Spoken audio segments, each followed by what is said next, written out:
lectures on Sage and algebraic number theory, which are included in Sage.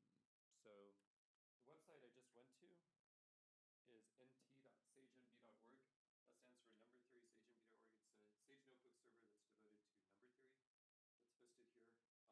theory that's hosted here. You might want to sign into it or get an account on it. It's nice because you don't have to worry about installing Sage on your own computer or anything. Specifically here, though, if you have big computing tasks, we have, so I guess I have like a lot of computers. I don't know, I lost track. I probably have about 15 serious servers downstairs, and each one's pretty powerful. So I'll show you you can get an account on all of these machines if you want as a student here. And I'll just give you an example of one of the most powerful of the machines. So here's a machine called Combinat, which we recently purchased. It has 192 gigabytes of addressable RAM. It actually has 256 gigabytes of RAM, but some of it's used redundantly so that if some of the RAM gets corrupted, it still doesn't corrupt the memory. 64 cores, so it's pretty powerful. If you log in and type top, you have to make the screen really small, but if you type 1, oh, still not small enough, you can see the state of all the processors. There it is. So these are each of the cores. So it's a very powerful computer if you want to do a lot of things in parallel. You can't use it directly through the Sage Notebook by just getting a Sage Notebook account, but you can log into it, start a Sage Notebook server running there, and then use your web browser to work with it. So it's a little bit involved how you do that from any location, but I'll show you what you do. Remember this. So if you have a console on a computer somewhere, so OS 10, then you type the following SSH-L.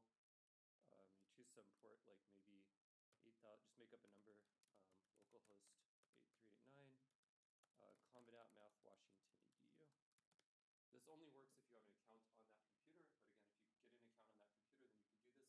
If you're using Windows, then what you would do is set up port forwarding and forward port 8389, and you would do that using just the graphical interface. I think for PuTTY, there's an option to do port forwarding. So this is the command line way of doing port forwarding over SSH. So I log into the machine. Once I've done that, what it does is make it so that port 8389 on Combinat appears as port 8389 on my laptop. So I think this is the right option to run the notebook serving on that port. Yeah. So now I can go with my laptop.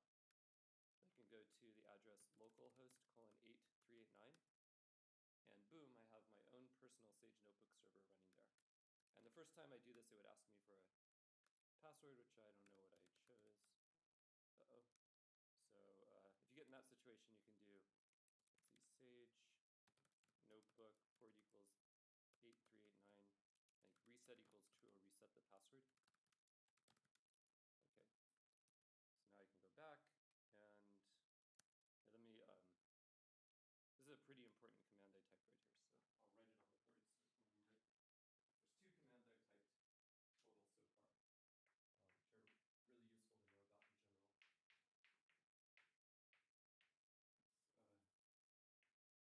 about in general. One thing is you need to choose a port number that's big and that nobody else has chosen.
I've now reset my password. I can then go over to here and log in. And it should work. And there it is. So, and now I'll make a new worksheet, which I'll actually use for today. And just to test that I did things right, if you do %sh, you can execute an arbitrary command in the shell. And then notice it says common at, which indicates that I really did log into this computer, which is nice. There are a lot of advantages to running Sage this way rather than just using one of the random public servers. You don't have to compete with other people for resources. You can get access to more powerful computers. You can leave a calculation running for days on end. So I could just start something in this worksheet running, kill my browser, go home, type this command again from somewhere, possibly if the SSH connection dies, which it probably would, and then open my browser again, and the calculation will still be running, see what that went out with. So that's kind of nice. So it gives you a lot of control. But if you're just doing some quick one-off thing, just using one of the public servers is fine. Okay, I mentioned that there's some information about using algebraic number theory in Sage. So there's something called thematic tutorials. They're available as follows. So I'll just do what I did again. From within the notebook, you click on help in the upper right. You just click there and you'll see all the help for Sage. And then there's something called thematic tutorials. These are tutorials that are in-depth about specific topics like combinatorics or number theory or something like that. And I think that one of them, well, that's annoying. Okay, I thought I had one in here. That's really stupid. Apparently I don't. It's listed somewhere else. I guess none of these are really interesting for algebraic number theory. If you do a Google search for number yeah. fields, it'll pull up the list. I think if you want, well, if you want to know the ones about the homogeneous. I know it's in the. I'm looking for the tutorial that is certainly on the Sage Math website called 3 lectures. So library, or I guess support, help and documentation.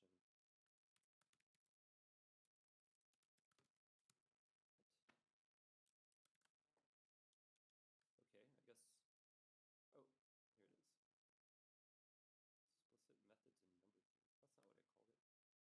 Okay, well, and it is, where, doc Bordeaux. Okay, well, okay, so let me tell you how I found that. So another place that you can find documentation for Sage is on the Sage website. Let me not full screen this so you can see the URL. So the Sage website, sagemath.org.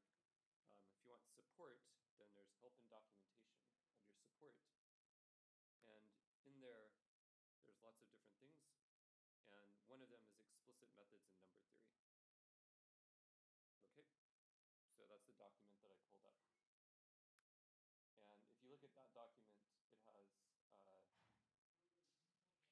basically this was the result of 3 lectures I gave to a bunch of grad students in Europe about using number theory functionality in Sage. And the number field section would be a good one to look at for this course.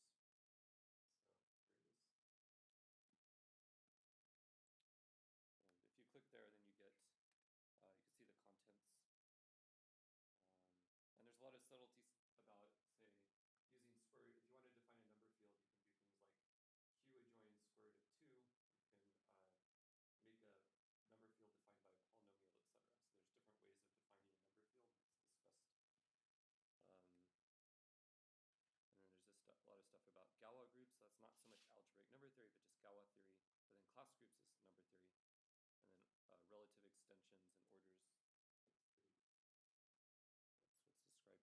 described here. So that would be a good thing to look through if you wanted to look in detail. This is complementary to the reference manual.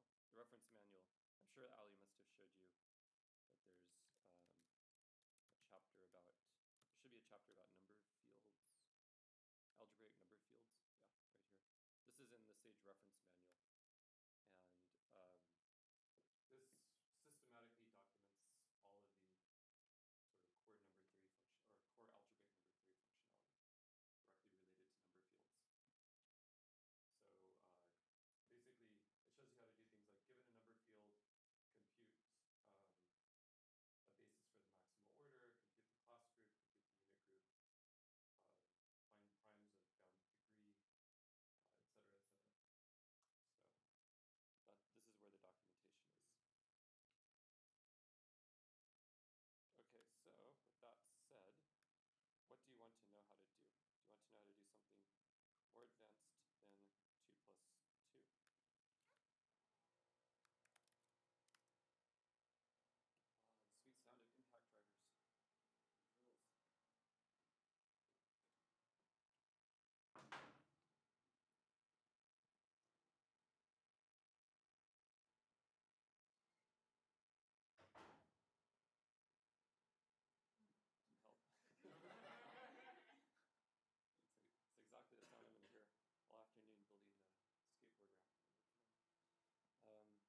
Okay, so what do you want to know how to do? Yes. What's your name again? Elise. Elise. Yes. I was able to do the homework in kind of a like way, but Mhm. if I just want to construct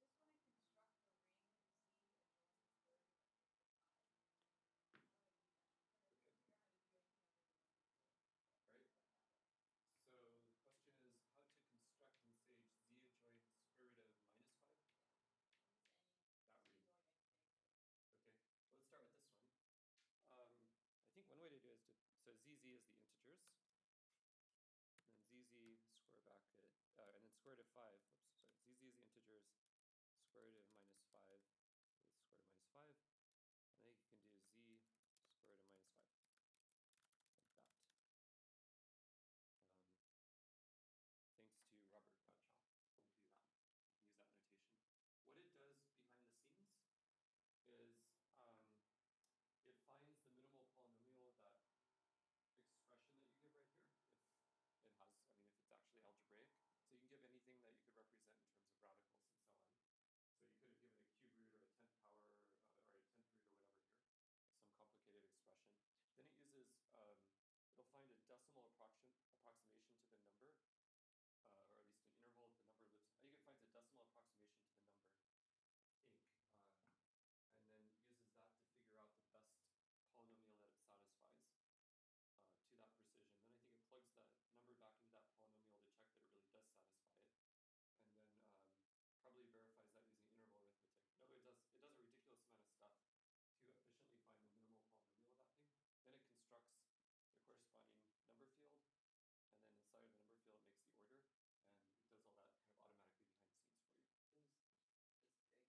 I mean, if you throw like a transcendental number in there, is it going to come back saying it's algebraic? No, definitely not going to say it's algebraic. I think it'll just give an error. Or, well, I guess it's constructing something else. So a univariate polynomial ring where the variable is called pi. That's actually pretty sensible. So it's one indeterminate called pi. Well, how does it determine whether something's algebraic or transcendental? So it uses the triple L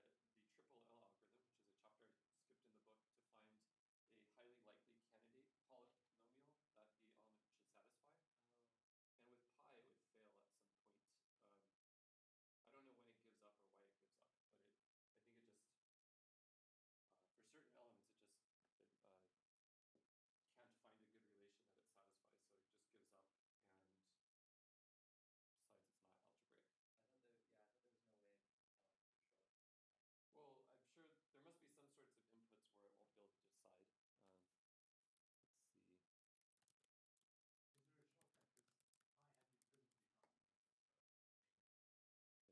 Let's see. Is there a shortcut? Because pi hasn't physically got one. Yeah, that's just an error. Let's see. What's something which is hard? Harder. Sine of 1. Okay.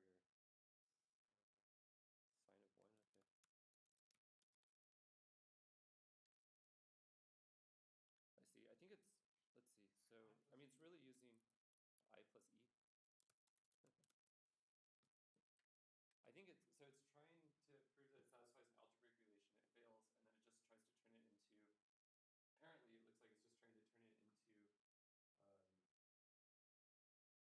It takes the expression, and if the expression is simply a single variable, a single name, and it can't show that it's algebraic, then it just makes the polynomial ring in that one variable. So that's what it's doing. So it's giving an error here because I plus E, there's no like natural name for it as a single variable. That's what that means. Whereas pi, okay, you can just call it pi. So like if you want to see the code, you don't have, one thing with Sage is you don't have to just idly speculate about how it does things. There's not a single line anywhere in Sage that isn't open source and available to you to look at. So if you really want to know how things work, it's possible. In this case, so the min-poly command is sort of what's being used behind the scenes. Min-poly on a symbolic expression, which is what f is. And if you're curious how a function works, you can do double question mark after it, and that will look up the source code of that function. Which of course could call other things, at which point you need to start looking at files, and you may have to work a little harder. And that's what happens here. So it looks like it calls a function called min-poly. So we'll have to look at that function. And there's not a hyperlink that lets you just click to get into this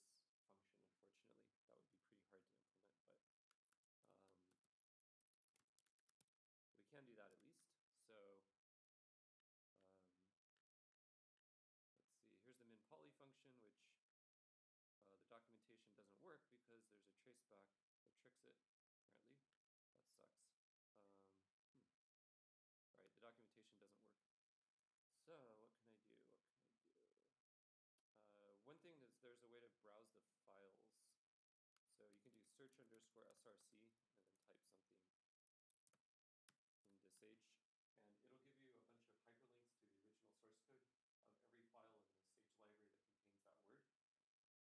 In particular, this function calculus, or this file calculus.py is right here. And so we can browse it with syntax highlighting, find this min_poly function. So there's a lot, the docstring fortunately has a discussion of the algorithm, probably what you want to read.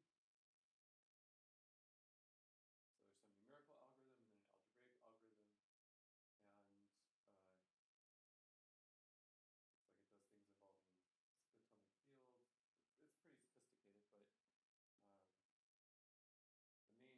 numerical algorithm is finds a numerical approximation and uses what's called algedep, which is really the triple L algorithm, which is really a generalization of continued fractions to a higher degree. Yes? On that traceback, I can just click the left. Oh, within the help message? Okay, good. All right. I'll just leave it.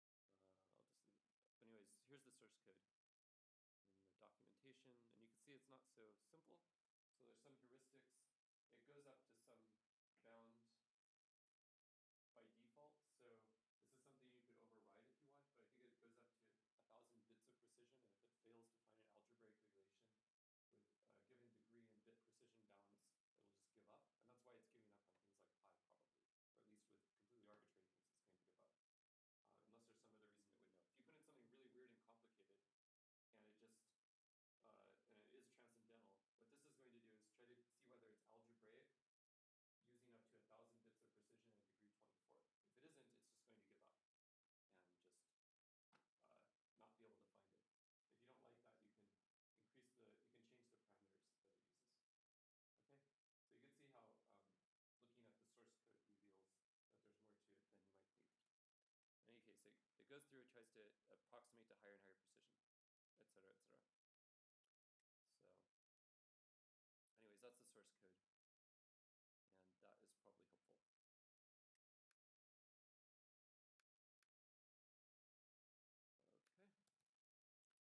So, anyways, that's the source code, and that is probably helpful. Okay, so that's how you can construct z adjoint square root of -5, and many, many other orders and rings and so on. And you could also do something like this. It'll give you the order generated by square root 5, and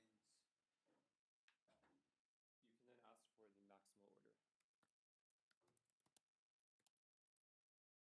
Or maybe ring of integers. R dot maximal order.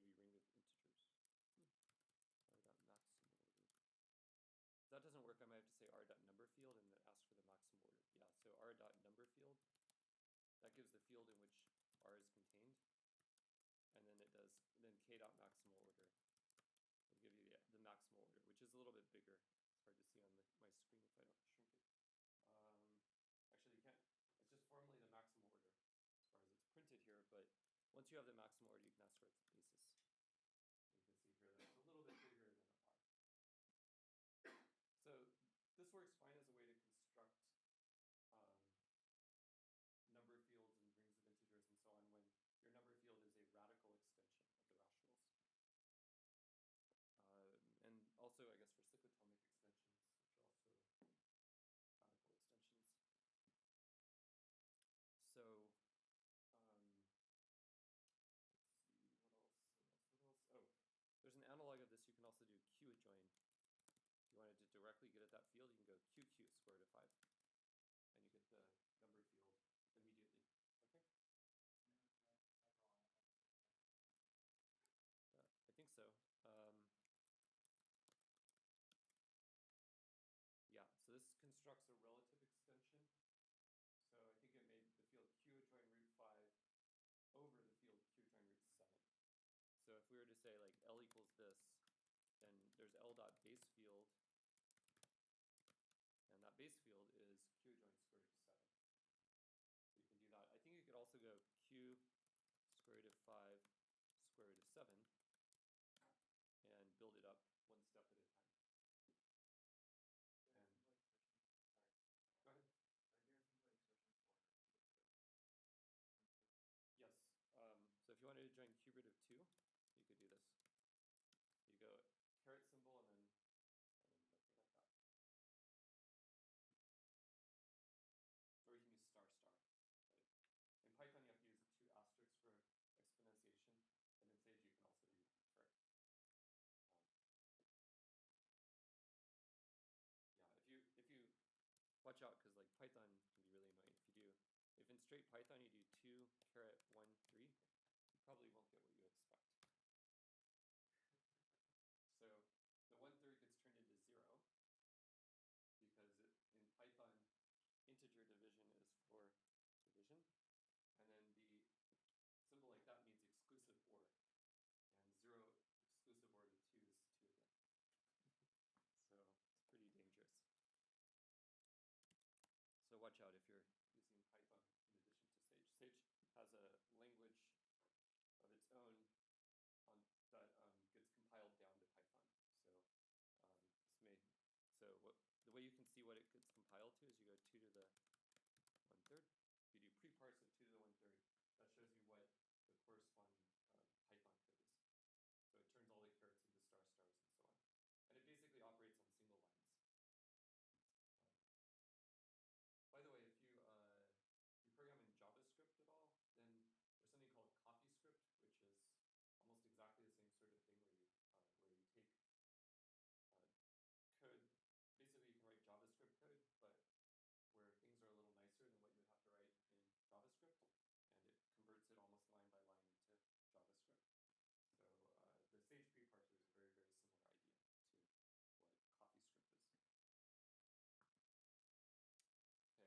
Okay. That said, of course, there are extensions of the rational numbers that aren't radical, and you also need to be able to construct such number fields. And let's see.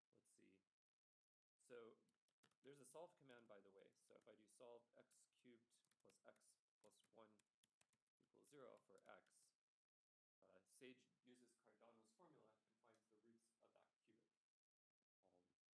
So more generally, we could try a higher degree polynomial. I'm trying to find a polynomial where there's a root that's not expressible in terms of radicals. So I guess this one's okay. Obviously, it's expressible in terms of radicals. It's the 5th root of -2. And you see it written out explicitly. But what if I randomly mess around with this? Still radicals. There. So what this means is that Sage's algorithm for finding explicitly the roots of a polynomial in terms of calculus type expressions fails, and in this case, this extension wouldn't be radical. So to construct this number field, what you do is you do number field x to the 5th plus x to the 4th, and this is what you surely already know how to do, plus 2. And you give it a name, and that gives you this number field. And again, you can do things like k dot maximal order, that gives you O sub k. And then OK dot basis will give you an explicit basis for the ring of integers of that field. And just illustrating things we've learned, so OK dot length factor, oh, it's actually k dot factor apparently. You can give it a number and it will factor it, the ideal it generates in the ring of integers. You can also construct the ideal generated by OK times 17. So that's an explicit ideal, and you can factor it. Now it factors it as a product of primes. You can invert the ideal, like 1 over I, call that ideal J, and you can factor that. The result of a factorization anywhere in Sage is a formal object called a factorization. It's a class called factorization. And it works just like a list of pairs, prime, exponent, and it also has an attribute which gives you the unit. So if I just call this f, then the type of f is factorization, and you can turn it into a list if you want. And you see it's a list of pairs of prime, ideal, and an exponent, prime, ideal, and an exponent.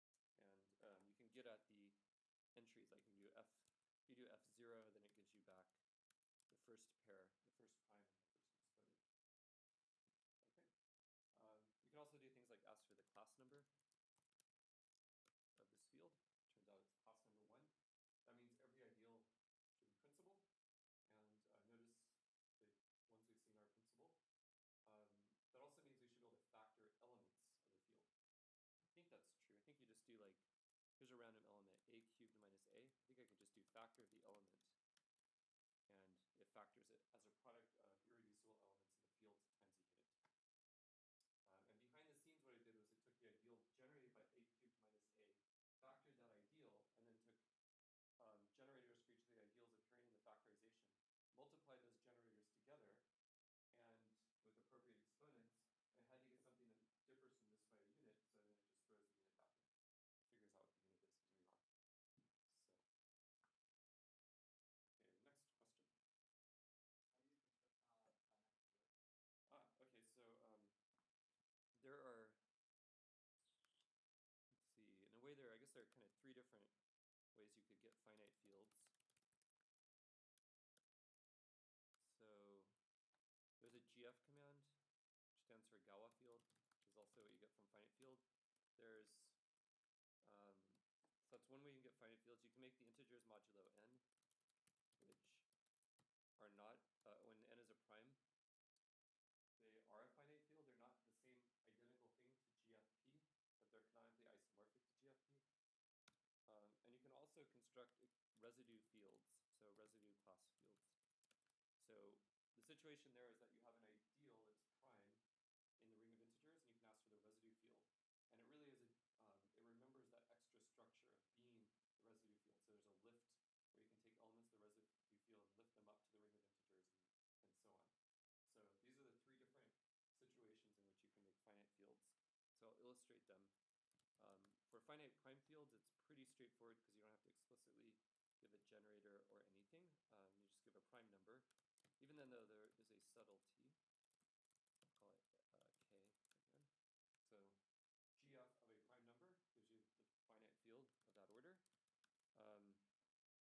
I think the one subtlety is if you're a cryptographer, you could easily end up wanting to specify a prime number which is so large that verifying that it's actually a prime number would take a noticeable amount of time.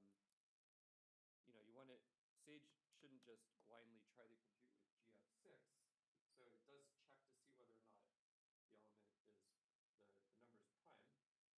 So there is an option where you can tell it to not check. And that's important if, what if you're making, thousands of these fields, or if your prime has thousands of digits or something like that. Also, one thing to worry about is by default, Sage is always doing things provably correctly. It doesn't say it's happy if the thing just looks like it might be prime due to primality tests passing. So it will prove that the thing is prime before going on with calculations, unless you tell it not to. Yes?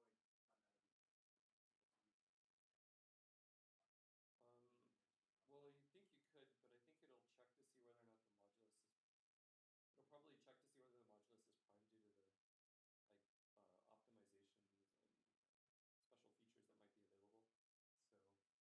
due to the optimizations and special features that might be available. So I'm not sure. But the second you try to use it, I mean, if you're making it as a field, you probably want to use it to do something like linear algebra or something else. And so is field will get called on the object, and if you made it z mod nz, it might still end up factoring in the laser doing primality testing. But you can make GFP for very large p and specify an option. So let me show you. It's in the doc string, I think. I remember people who do cryptography complaining about this. So we added it. I added it. The proof thing. So it's such like a simple thing. You think, I don't know. It was a headache to add this and get it right and so on. People are very annoyed by it not being there. So the default is it proves the number's prime. It turns out that you can prove that numbers are prime in polynomial time these days, but still it's pretty slow. In contrast, if you just want to know that a number is very likely to be prime, then you can do that quite quickly. And the very likely is, I mean, it's really likely. It's like you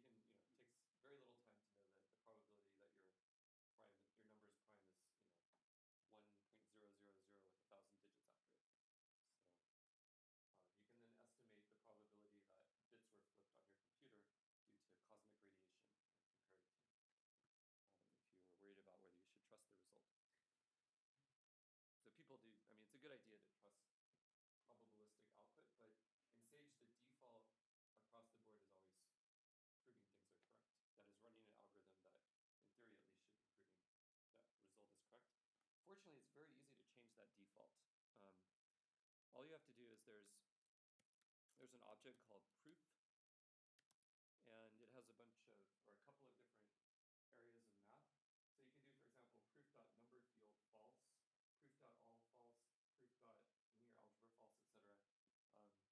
And what that will do is make it so that calculations are not proofed correct by default. Proof.numberField false can make a dramatic difference in the time for certain things to compute. For example, let's see. So right now, I'll try to illustrate this. So right now it's true. Let's make a quadratic field. I don't know how big I have to make it, but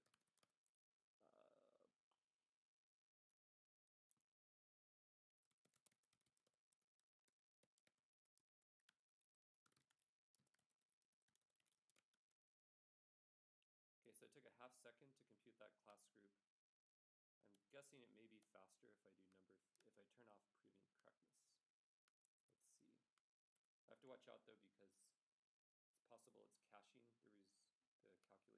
So I'll make it be a slightly different one, and hopefully that isn't going to impact the running time. It might actually,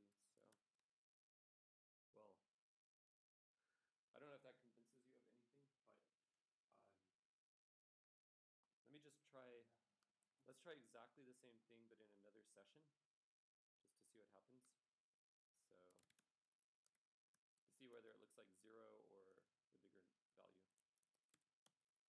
Your sure is working hard. QuickTime player off, recording this talk. Ah, okay. So then, yeah.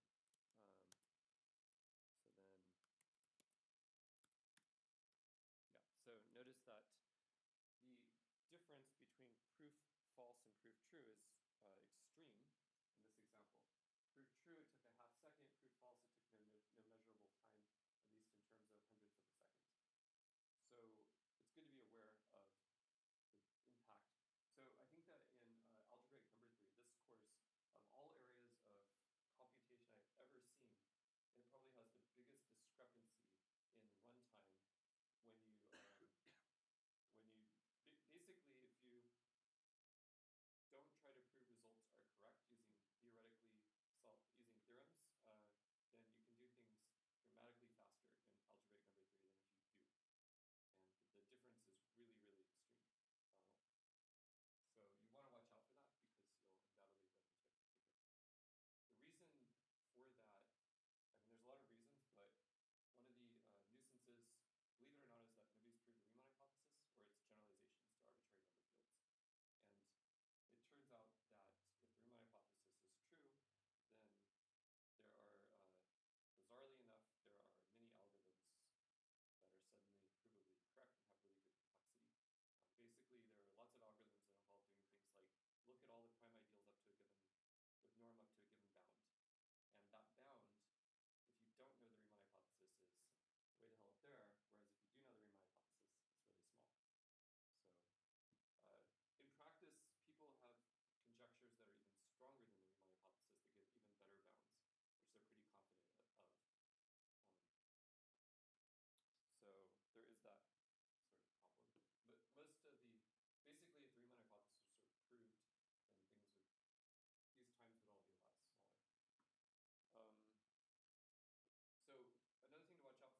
not sure that we made the right choice by having provable correctness by default always be on, but that's the way we did it, basically via vote. So I guess mathematicians were voting, so. And again, it's easy to, as long as you're aware of this, which you all now are, just do proof, just type proof.tab and you see the options, and you can easily turn this off. And it can be a good idea to do that first time through if you're writing a paper, and then you could rerun the same code with proof true and make sure you get the same answers. Okay. All right, so next question. Oh, I didn't tell you very much about how to make finite fields, too. I don't feel like I fully answered the question. I want to know how to compute order of atoms. Okay, that's a good question. So here's a finite field sitting up here. This is how you make a finite field with bigger cardinality. And now you might ask, oh, every non-zero element of this has some multiplicative order. So how do you compute its order? How do you get at that underlying multiplicative group? So I'll tell you that in a second. By the way, you can specify, so finite fields, they'll come up with their own defining polynomial. You just give the order of the field and it chooses a defining polynomial. If the order is small, it will use a Conway polynomial, which is supposed to be good for some reason. And if the order is big, it'll just find some polynomial. But you can also specify your own polynomial if you want. Behind the scenes, Sage's finite fields are implemented using a combination of new code that we wrote, code that's in Paris, code that's in NTL, and code that's in a library called Givaro, Givaro. So there are a whole bunch of different potential underlying C or Python libraries that are implementing the arithmetic in finite fields. The net result of this is that you can run into bizarre things where you make a finite field of order slightly smaller than 2 to the 16, and it's insanely fast to do arithmetic, like faster than any other program in the world. And then you make the order slightly bigger, and it suddenly becomes quite slow. And that can happen due to switching over from Givaro to Paris, for example, for the underlying representation. So watch out for that sort of thing as well. And the cutoff points are different than Magma, for example, where Magma uses a different collection of code for different types of finite fields. So it might be really fast up to a different bound. So there's that to worry about. In any case, your question, let's get a random element of k.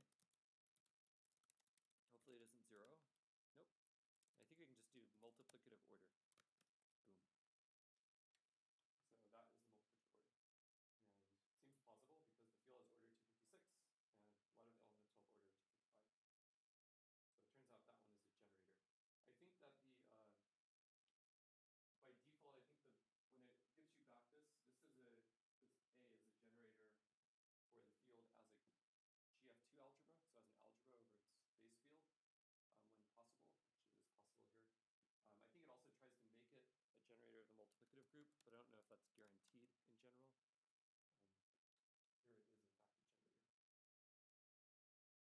Here it is, in fact, a generator. Okay, so yeah, let me show you residue class fields, because you might not know about that otherwise. So if I make a number field like, actually I'll make a z adjoin square root of minus 5 again.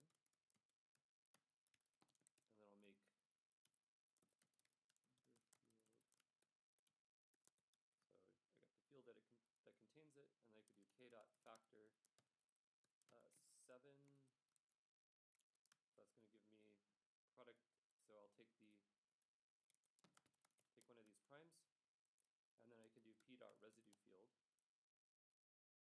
Kind of a boring one because it's going to have prime order,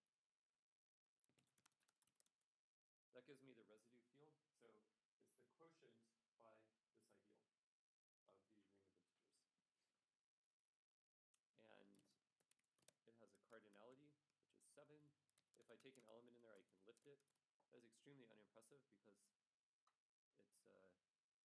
let me try to find a prime where it's not so boring. Yeah, that's a better one. Okay, here's one where the residue class field. What? No, lift. Maybe it's the other way around. Yes, okay.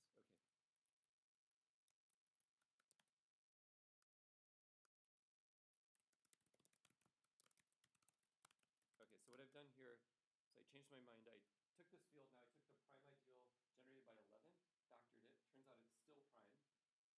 So I took 11 times the ring of integers, that ideal. I took the residue field, which is not a prime field. It's not of order 11, it's of order 121. And then I took a random element, and now I'm going to lift that random element back up. Okay, so that gives me something that reduces to that element.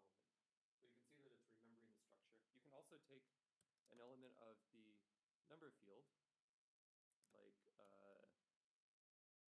square root of minus 5, so that would be k dot 0, I guess, the generator of k, and you can map it down. So that tells you where things go.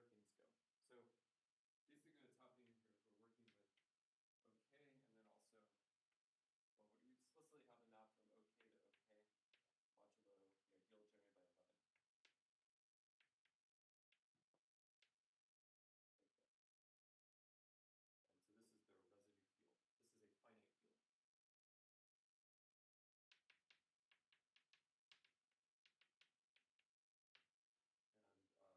so this is the residue field. This is a finite field. The code in Sage so that you can work with finite fields represented this way was written by David Rowe. Who hasn't been doing much on Sage lately because he's very busy teaching a computational number theory course. So it might be worth checking to see if he has any notes online about that. If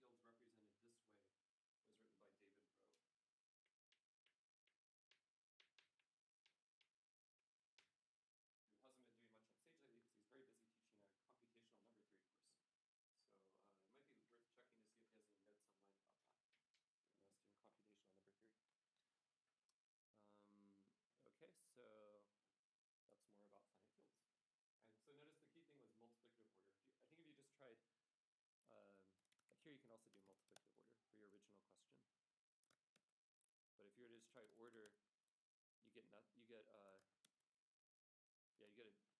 sort of an error message. The problem is that the word order is pretty ambiguous in mathematics. So you take an element in a field, which order are you talking about, the additive order or the multiplicative order? And you could easily want either one. And so we decided to deprecate order being the additive order and make it so you have to explicitly say additive order or multiplicative order. And that's what this error message is about. By the way, arithmetic is very fast for small finite fields due to use of Jivaro. So this benchmarks multiplying data by itself. It's taking 256 nanoseconds per arithmetic operation, which is really fast, actually. I don't know if you have a good feeling for nanoseconds, but that's pretty good. It's a fourth of a microsecond,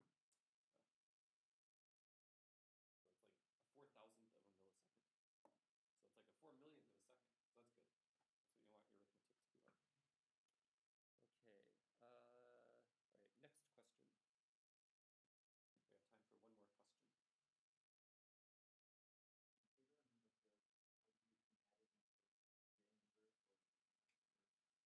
That was a good question. You're all such good questions. So let's see, we have a number field, k, and there's a method on it called embeddings. And basically you can give as input to that method any field, and it will find all the maps from k into that field as maps, as morphisms. So we'll find all the maps into R. It'll be pretty easy. There aren't any, because it's 3 times square root of minus 5. But we can also find the maps into CC, which is by default 53-bit double precision complex numbers. And you see if there are two maps, one of them sends square root of minus 5 to this, and the other one sends it to that. Okay. You could also find, and these are actual morphisms, so if you say v equals this, then you can do like v0, and you can apply it to an element, like that. It'll unwind the element, apply the map, and give you back something. You can also do k dot embeddings. You could make the complex field with, say, precision 200, and it will give you all the embeddings in the field with larger precision. You can see. You could also ask for the embeddings of k into itself. And there are two of them. These are the automorphisms of a field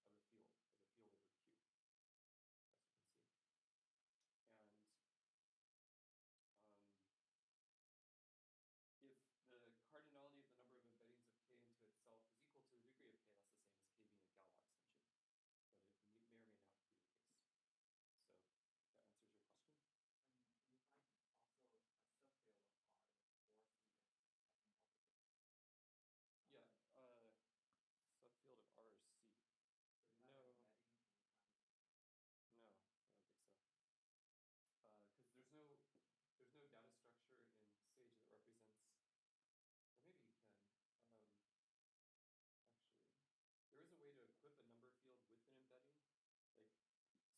K, I think, actually has a canonical choice of embedding into C because it was constructed as by adjoining square root of -5. So I think that means that if you do a coercion like this, oh,